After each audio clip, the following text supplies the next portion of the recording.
যাদের হাতের আঙুল করতলের থেকে একটু ছোট হয়, করতল দীর্ঘ হয়, তাদের মধ্যে কিন্তু দ্রুত সিদ্ধান্ত নেওয়ার কিছু মানসিকতা থাকে।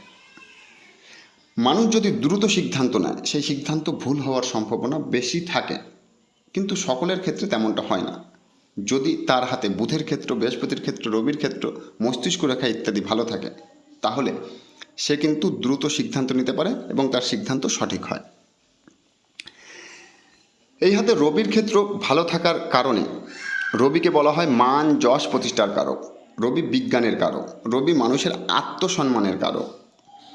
রবির আঙুল, রবির ক্ষেত্র যদি একযোগে ভালো থাকে আর সেখানে যদি একটা সুন্দর রবি রেখা দেখা যায়, তাহলে তার জীবনে যতই অন্ধকার থাকুক না কেন, সেই অন্ধকারকে সে পিছনে ফেলে সে নিজের জীবনে আলোর পথে এগিয়ে যেতে পারে, অর্থাৎ নিজে প্রতিষ্ঠিত হতে পারে। দেখুন এনার হাতের রবি রেখা একটু জুম করে দেখালে আপনারা ভালো বুঝতে